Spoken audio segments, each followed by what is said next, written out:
Professor e professora, que bom encontrá-lo aqui no nosso espaço GPI Responde. Conforme prometido, nós estamos abrindo esse espaço com uma pergunta para lá de polêmica. Essa pergunta, inclusive, vem intrigando muitos pais e professores sobre o suposto papel educativo do cantinho do pensamento. Será que essa é a melhor estratégia de educar o comportamento das nossas crianças? E quem vai responder esta pergunta hoje é a professora Sinara Almeida Costa. Lembrando você que qualquer dúvida e qualquer pergunta que você queira fazer para a nossa página do GPI Responde, basta você enviar para a gente no seu comentário e com certeza nós vamos procurar responder. Confira agora a resposta da nossa pergunta de hoje.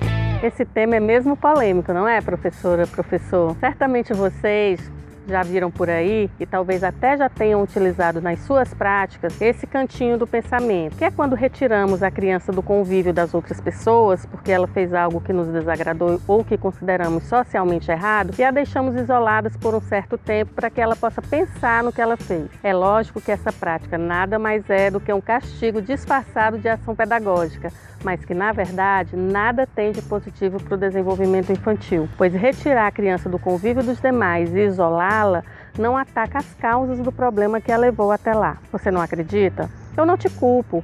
Afinal, nesses tempos temerosos em que vivemos, correndo de um lado para o outro, sem tempo para absolutamente nada que não seja trabalhar para nos sustentar, soluções mágicas e imediatas para resolver nossos problemas seria realmente uma maravilha. Para reforçar esse ponto de vista, ainda vemos verdadeiros manuais de encantamento de bebês, super babás e demais adestradores de crianças que nos fazem crer que para educar os pequenininhos, basta que sigamos algumas regras criadas por outras pessoas e que isso vai realmente resolver a nossa vida. Mas acontece que eu tenho uma coisinha para dizer para vocês. Essas técnicas com certeza não funcionam para educar crianças. E sabem por quê? Porque, como eu falei antes, isso não é educação, é adestramento, causa e efeito. Qualquer ratinho de laboratório aprende que não deve pegar o queijo que está pendurado perto da sua gaiola se leva um choque cada vez que o faz. Mas é isso que queremos para as nossas crianças? Que elas sejam ratinhos de laboratório? Acho que não, né? Queremos contribuir com o desenvolvimento máximo da sua inteligência e personalidade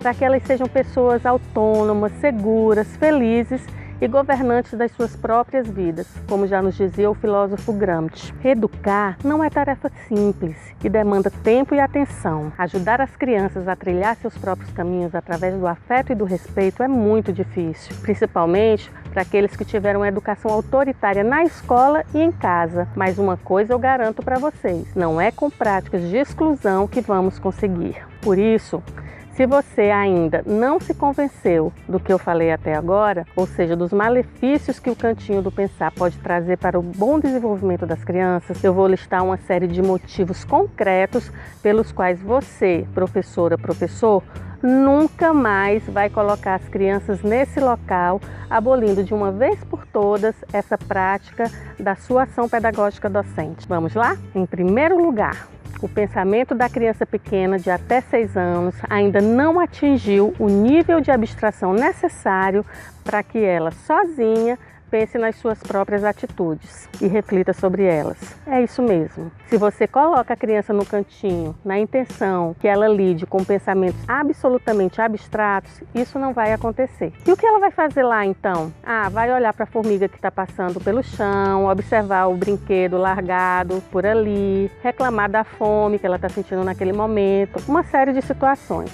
Mas quando eu coloco ela no cantinho e volto lá, geralmente ela diz que se arrependeu do que fez e costuma pedir desculpa para a criança que ela empurrou, por exemplo. Mas é claro, as crianças não são bobas e sabem direitinho o que precisam fazer para se livrar de determinadas situações. Nesse caso, pedir desculpas não significa necessariamente que a criança pensou e se arrependeu do que ela fez, e sim que ela vai se libertar de alguma coisa que ela não está gostando. Segundo motivo, a avalanche de sentimentos ruins ocasionados pela exclusão, com os quais a criança ainda não sabe lidar bem, como a raiva, a vergonha, a rejeição, o medo, podem trazer muito mais malefícios do que benefícios para o seu desenvolvimento. E eu tenho certeza, professora e professor, que não é isso o que você quer para suas crianças. Motivo 3. Você foca no efeito e não na causa. no comportamento e não na relação entre as crianças, que é o mais importante. Querer reprimir um determinado comportamento da criança através da punição significa ignorar suas necessidades não atendidas por trás desse comportamento. O que as crianças querem nos dizer com determinados comportamentos? O que está faltando na relação entre elas e delas conosco para que tais comportamentos ocorram? O que elas estão sentindo? Colocar a culpa pelo que está acontecendo com a nossa turma apenas nas crianças, e especialmente em algumas crianças, é um pensamento altamente estreito e limitado. Precisamos escutar mais as crianças em suas múltiplas linguagens e para isso precisamos de tempo,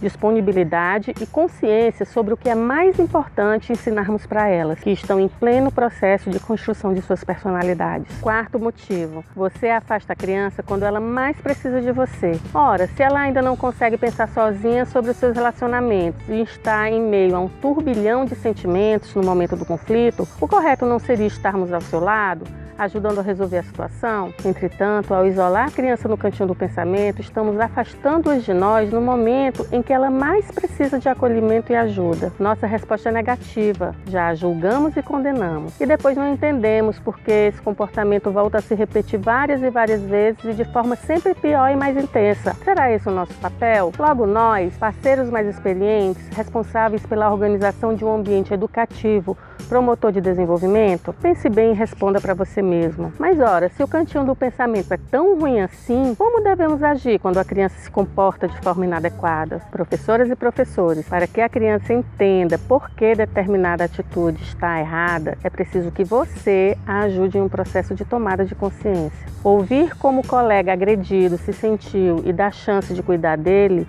é sem dúvida uma atitude positiva frente aos conflitos que ocorrem no dia a dia na educação infantil. Também é importante explicar que quando alguém pede desculpas, quer dizer que está realmente arrependido do que fez. Se desculpar apenas por convenção não vai ajudar a criança a compreender o real significado do arrependimento e da necessidade de não errar novamente. Outra coisa importante é mudar o foco de sua atenção do comportamento para a relação, o que é muito desafiador, já que passamos a vida inteira fazendo diferente. Conversar com as crianças envolvidas em situações de conflito sobre o que ocasionou o desentendimento e propor ou dar espaço para que elas proponham soluções é um passo importante nessa direção. Agindo dessa forma, certamente estaremos incentivando que os vínculos que criamos com as crianças e entre elas sejam fortes e saudáveis. Então esse foi o nosso GP Responde de hoje, e se você tem mais alguma dúvida sobre a sua prática pedagógica, sobre o dia a dia com as crianças na educação infantil,